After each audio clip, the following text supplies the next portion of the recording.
बघा, श्री सुरेश शेठ माजी सरपंच सुरेश शेठ रसाळ यांच्याकडून 200 रुपयाचं पारितोषिक आलेलं आहे आणि त्यांचं असं म्हणणं आहे,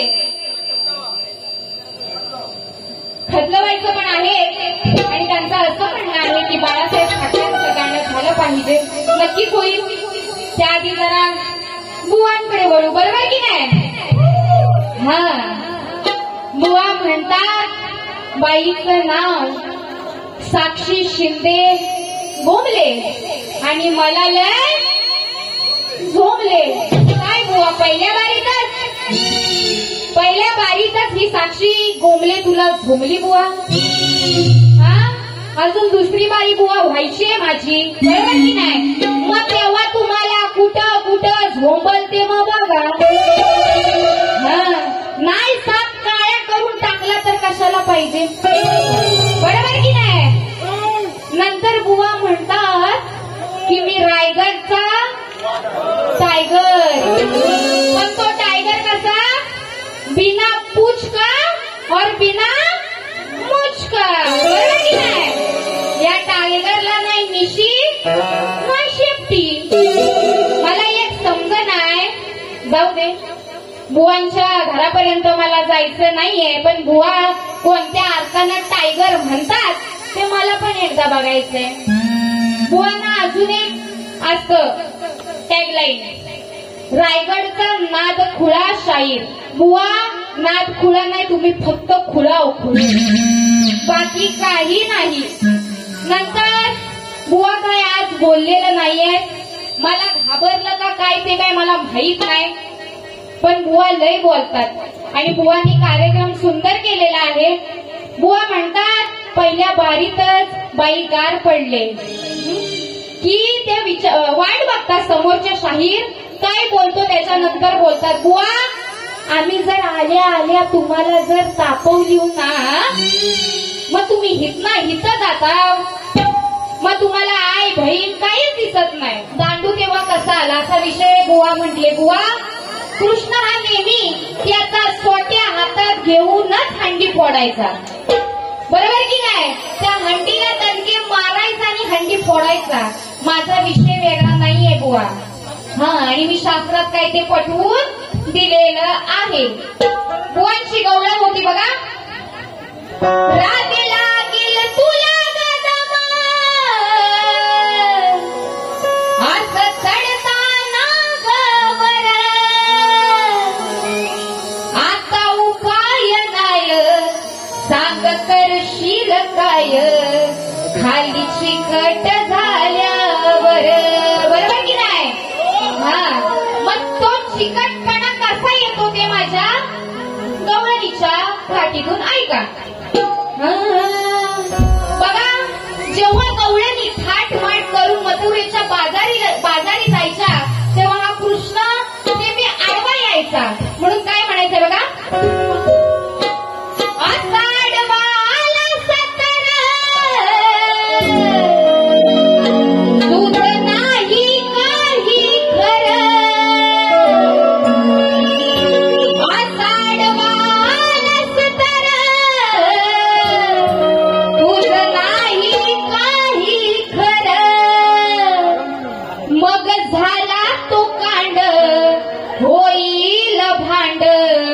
तुझा फोडून टाकील तोंड, बरोबर की नाही? हा, तुला कळलं चिकटपणा कसा येईल तो, की तुमचा तोंड फोडला त्या कृष्णाचा, बरोबर की नाही? तोंड तोंड तोंड, कळलं का? मागे आषाढवा आला सतर, तुझं नाही काही खरं, आषाढवा आला सतर, तुझं नाही काही खरं, मग होईल काढ मला काढ सोडून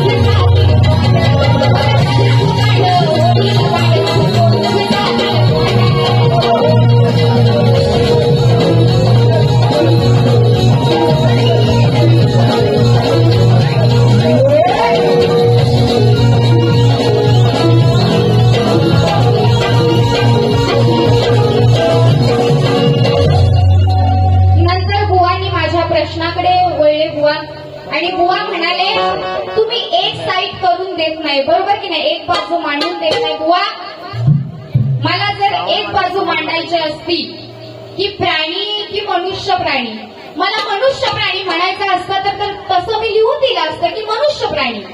आणि बुवा जसं तुम्ही म्हणताय की सर्वांची उत्पत्ती ही ब्रह्मदेवापासून झालेली असते, बरोबर आहे, मान्य आहे.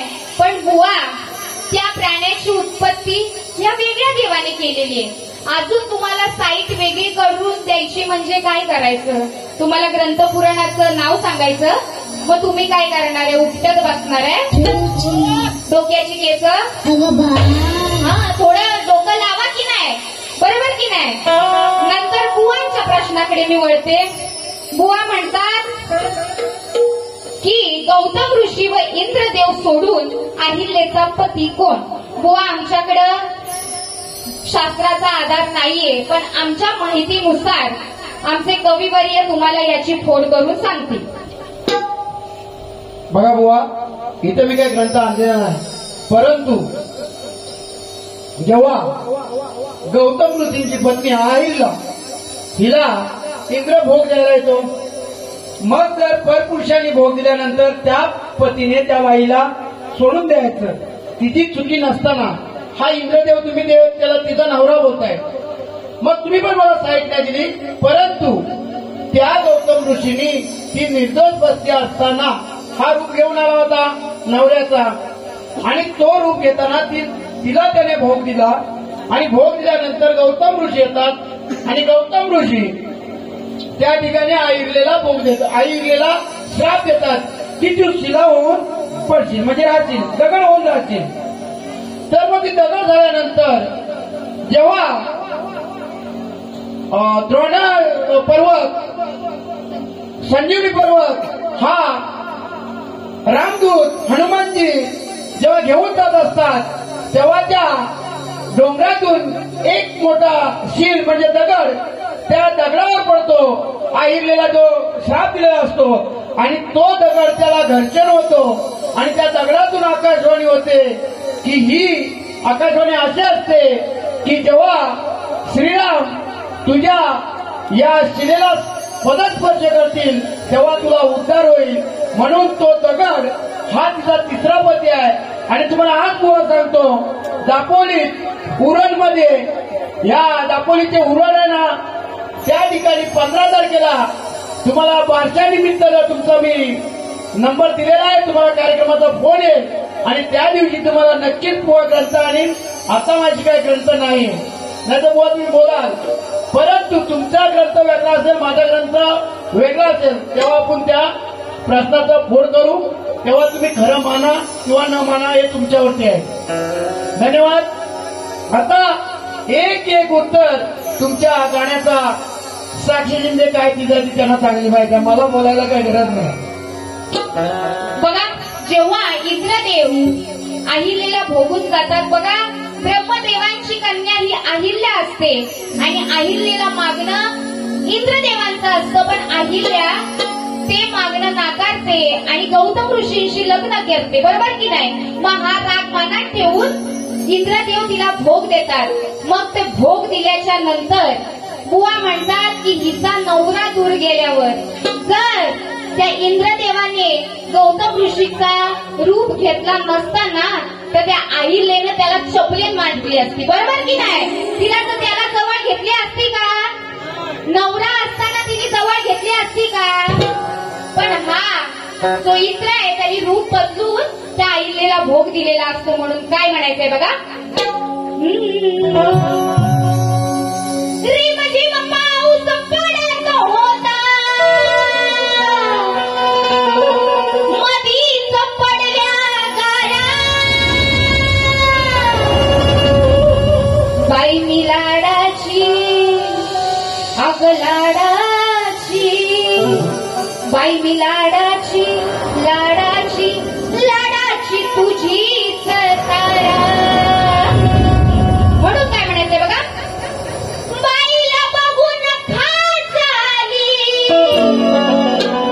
प्रसंग असा तो घडला,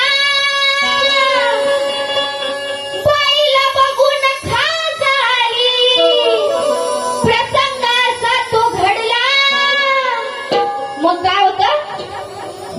बुवाचं सामान सामान बुवाचं सामान सामान सामान सारा चढला बुवाचं सामान सामान सामान सारा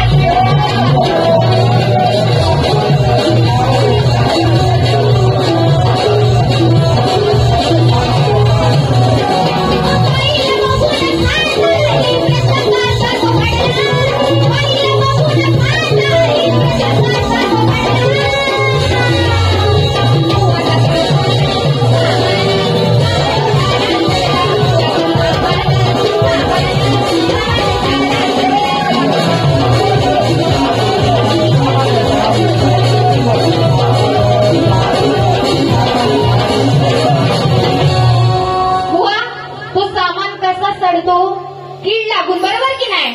आणि तो सेम तसाच किडा कसा लागतो तो बघा. केसामंदी गजरा न फिरतात गजऱ्या नंदरा या पोळीचा बघून घ्या नवा नवा रूप नवऱ्याचे घेऊन भोगतीला तो दिला रूप नवऱ्याचे घेऊन भोगतीला तो दिला भरला वासनेचा घडा बुवाच्या लागला शेमण्याला किडा. काय आवाज बुवा खायची नाही कळला का तुम्हाला?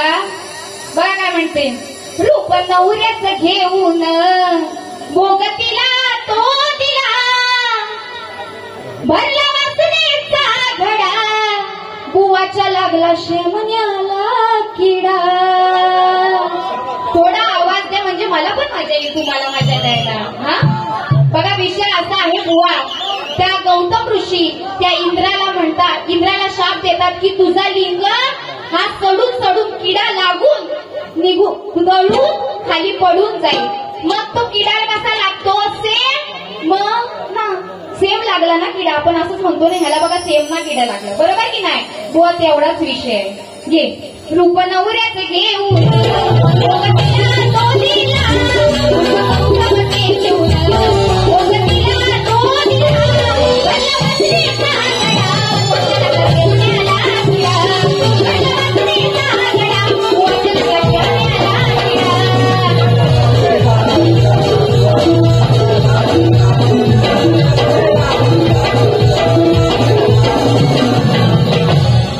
बघा आता बुवा काही गरम झालेलं नाही, पण बुवा वही आणि पेन घेऊन बसा आणि लिवा आणि पुसपूस.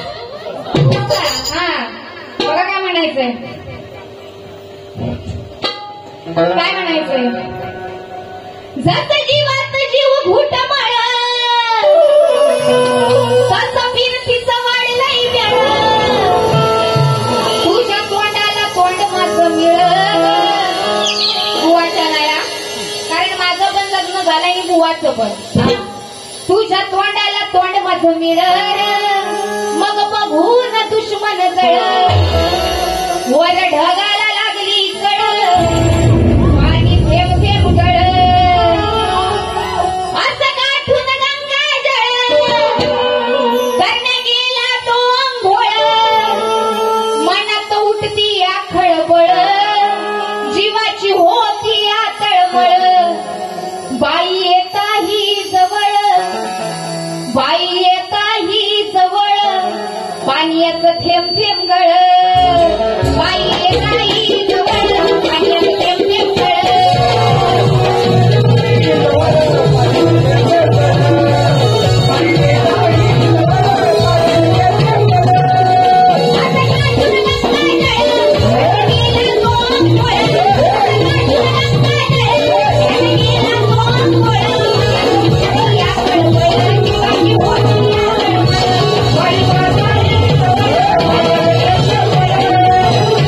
Bye.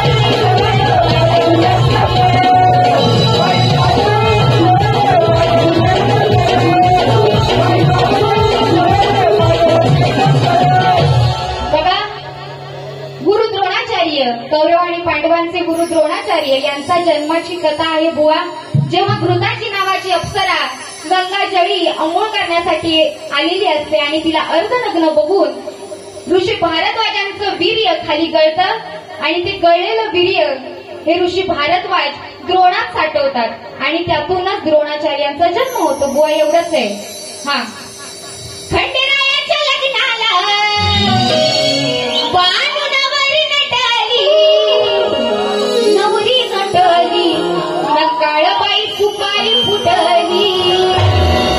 म्हणून काय म्हणायचं बघा, वर घेऊन हा दानव बघ फसला हो कांद्यात.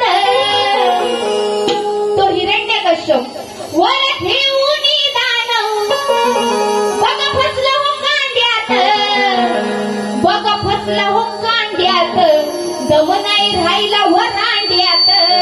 बघ फसला हो कांद्यात, दम नाही राहिला व रांड्यात.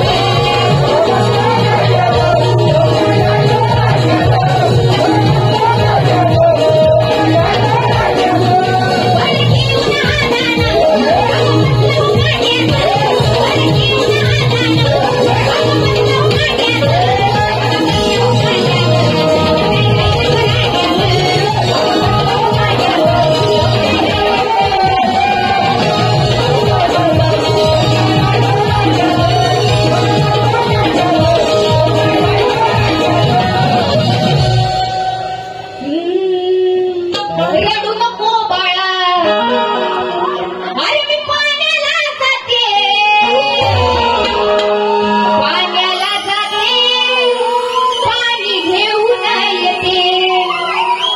बुवा मगाशी म्हटले की हिचा नवरा दूर जाता, म्हणून काय म्हणायचं बघा, अहो बायको दूर जाता, याची बायको दूर जाता, बुवाची बायको दूर जाता, जीवाचा करतो आटापिटा, याची बायको दूर जाता, जीवाची करतो आटापिटा, करतो आटापिटा, बुवा उपटतो जटा, करतो आटापिटा.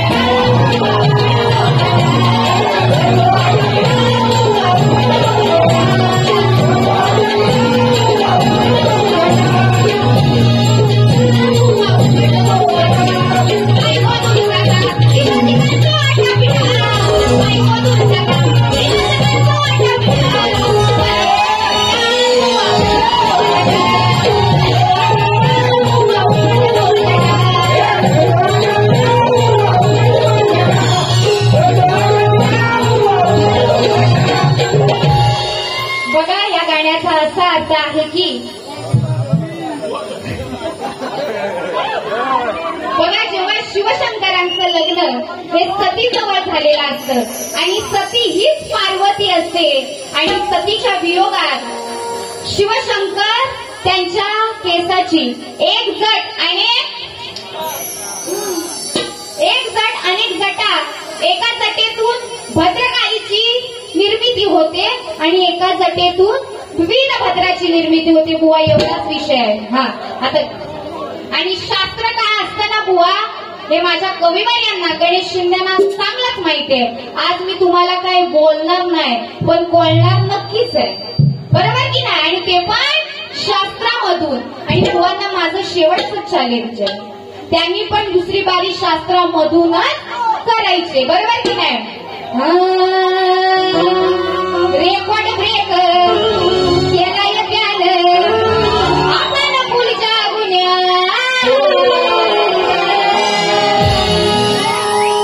म्हणतो भेटायला जाऊ आम्ही गुन्ह्यात, मला अटक करा हो पुण्यात. म्हणून काय म्हणायचंय बघा,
माझी विचारपूस करायला. म्हणून मग ही पोरं विचारती बुवाला, ही पोरं विचारती बुवाला, कोणी फोडलं तुमचं होंड. सारी पोरं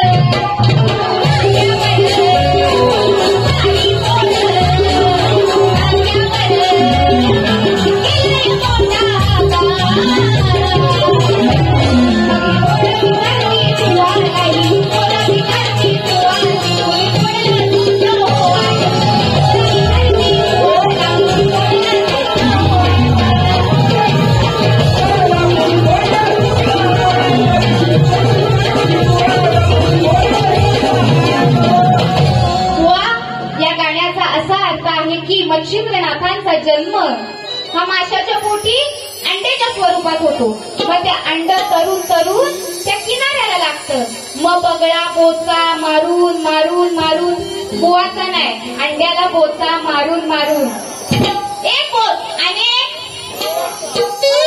त्यात मारून मारून बुवाचं, मच्छिंद्रनाथांचं बुवाचं अंड फोडून टाकतो. बुवा एवढाच विषय. मी विषय पटवून देते बुवा, लक्षात असू द्या. हा, अगं सैपाक कर तू डाल जिऱ्या मिऱ्याची चटणी वाट, जेवायला बघताना वाट ग पाया, जेवायला बघताना वाट ग.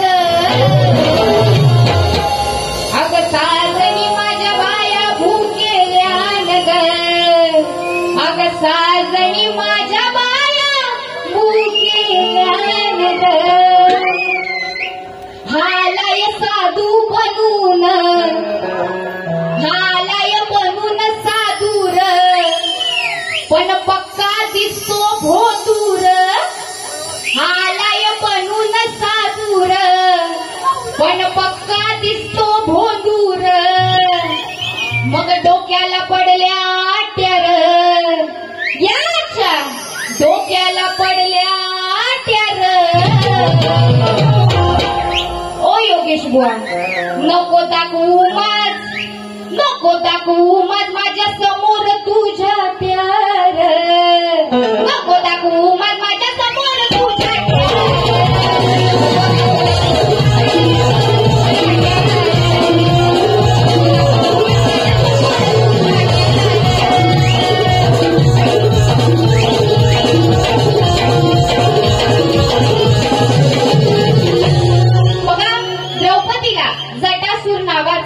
राक्षस पळून येतो आणि ती मग भीमाची कथा करते की माझा नवरा येईल आणि तुझा वध करेल. मग तो भीम काय म्हणतो, नको दाखवू माझ, ओ योगेश बुवा, नको दाखवू माझ माझ्या समोर तुझ्या प्यार, नको दाखवू माझ माझ्या समोर तुझ्या प्यार.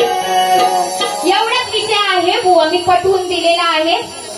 आता बुवांचे शिष्य पण झाले, बरोबर की नाही, कारण त्यांचा तेवढा दबदबा त्या रायगडात आहे. म्हणून ते बुवा काय करतात बघा, याला खायला लय हे आवडे,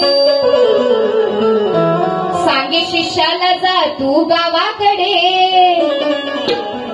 देईन तुला मी चांगले धडे. बुवा म्हणतात शिष्यांना, देईन तुला मी चांगले धडे, पण बुवा तुमचे कान लावाई कडे, न खालचे पुसलेले वडे. बुवा कान लावाई कडे, न खालचे पुसलेले वडे.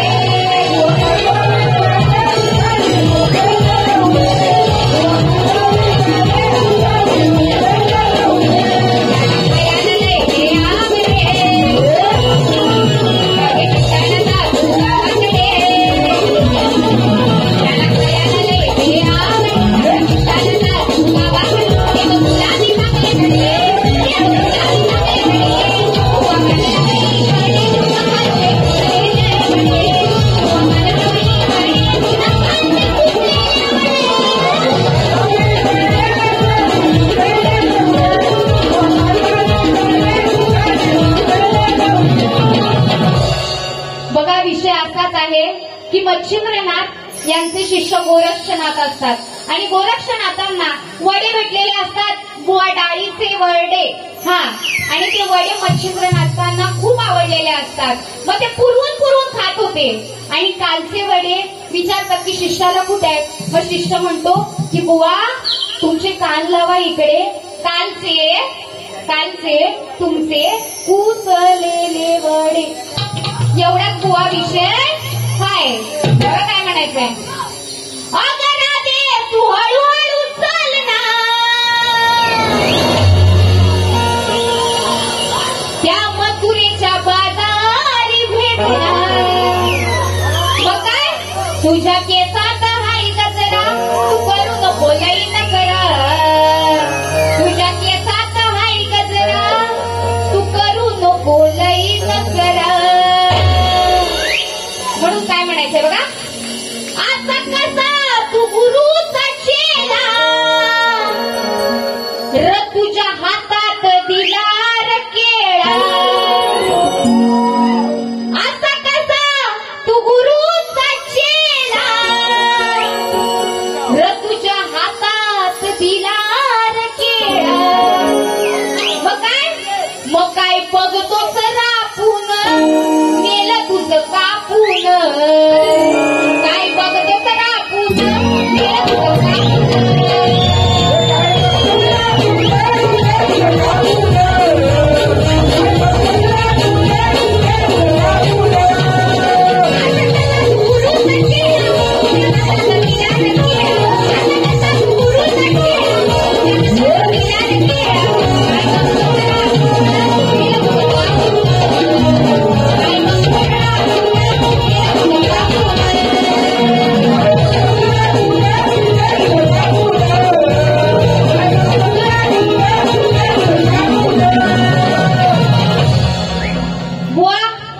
विषय असा आहे की एकलव्य याचा विषय आहे.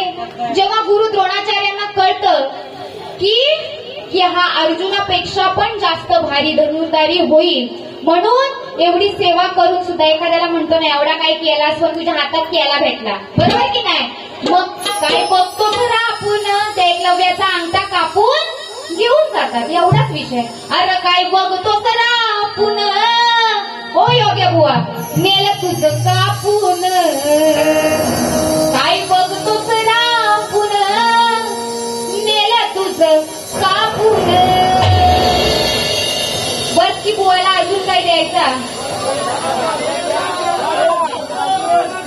अजून हवंय. फिरवा फिरवा फिरवा.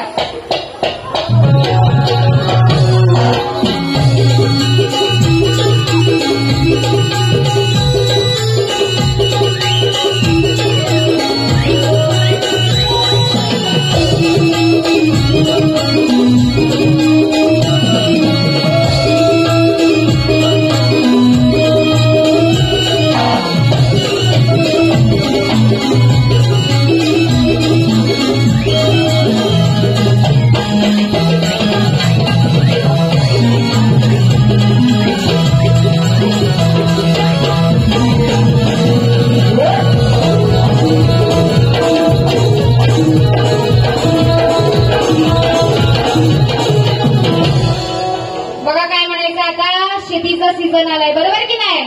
हा, आता भात कापणी आली की नाही. काही भातांवर करप्या रोग जातो, तशी बुवांची पण शेती. बरोबर की नाही. म्हणून काय म्हणायचंय बघा. वळत सुटला गाव, केली साऱ्यांनी धावा धावा. वळत सुटला गाव, केली साऱ्यांनी धावा धावा. मग काय होतं. खालच्या आलीतली शेत तुमची, अहो खालच्या आलीतली शेत तुमची, जळाली योगेश्वराव. खालच्या आलीतली शेत तुमची, जळाली योगेश्वराव.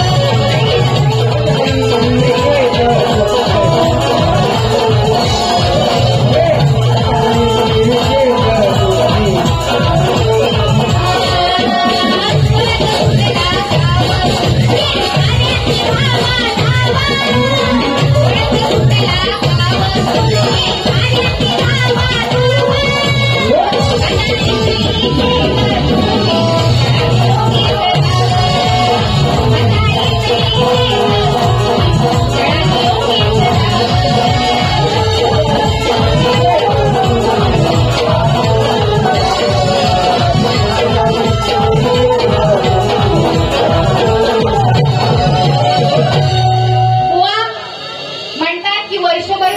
नाही बाई, बरोबर की नाही? बाई काय मला घाबरली, बाई घाबरली नाही. तुम्ही माझ्यासोबत कार्यक्रम करायच्या अगोदर गेल्या वर्षी माझे नवरात्रीत 10 कार्यक्रम झाले, बरोबर की नाही? आणि यावर्षी तुमच्या सुदैवानं, माझ्या सुदैवानं तुम्ही मला भेटलं. जो काय आहे तो झालेला आहे. बघा, जे काही झालं, बुवांच्या मी प्रश्नाला उत्तरं दिलेली आहेत, माझं मी सादरीकरण सादर केलेलं आहे. परंतु या समाजात ज्या स्त्रियांवर अत्याचार होतात, अन्याय होतात, बघा आजकाल 4 वर्षाच्या मुलीला सुद्धा ही हैवानं सोडत नाहीत, बरोबर की नाही? या आई बापाच्या गळ्याला लागलेला फास आहे की माझी मुलगी घरातून बाहेर पडले ती सुखरूप येईल की नाही, बरोबर की नाही? म्हणून त्या आधी मायेजवळ, माझ्या भवानी आईजवळ काय म्हणायचंय बघा, माणसातील हैवानाची गेली हद्द पार, माणसातील हैवानाची गेली हद्द पार,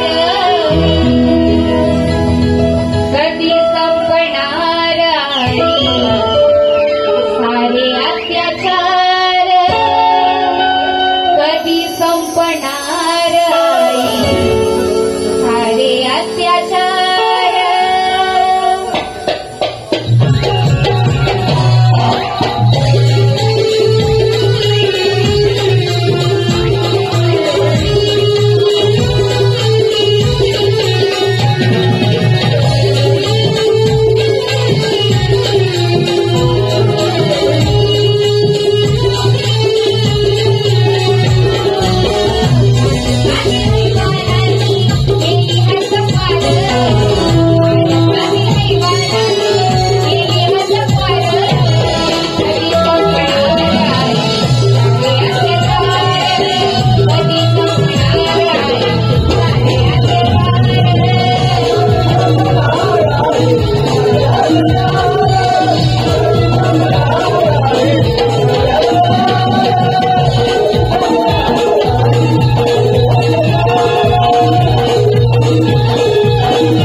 हिंदू हृदय सम्राट बाळासाहेब ठाकरेंचं गाणं झालंच पाहिजे. म्हणून काय म्हणायचं बघा,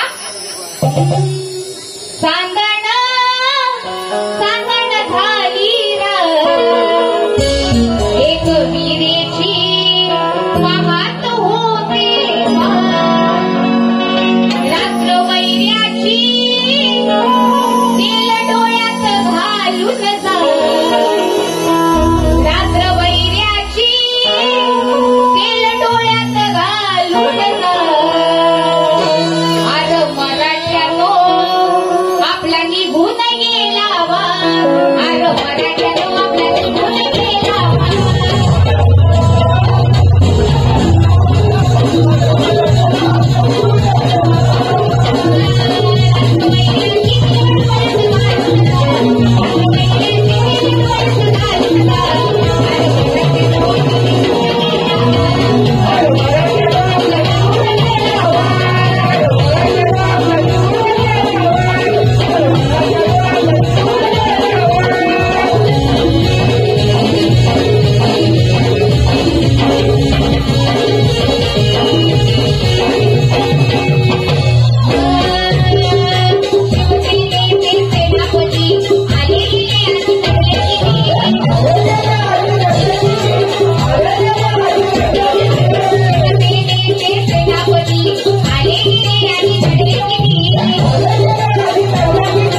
जी आजची सेवा आहे या नवदुर्गा तरुण मंडळानं जी आम्हाला सेवेची संधी दिली, मग ते अध्यक्ष, उपाध्यक्ष, सचिव, खजिनदार यांनी आमच्यावर विश्वास ठेवला की आम्ही तुमचं मनोरंजन करेन आणि तुम्हाला हवं तसं मनोरंजन देण्याचं काम मी केलेलं आहे. कळत नकळत माझ्याकडनं काही चुकीचा शब्द निघून गेला असेल तर मी बुवांची पण आणि मंडळाची माफी मागते आणि बुवांना त्यांच्या दुसऱ्या बारीसाठी शुभेच्छा देते. बोल श्री गजानन.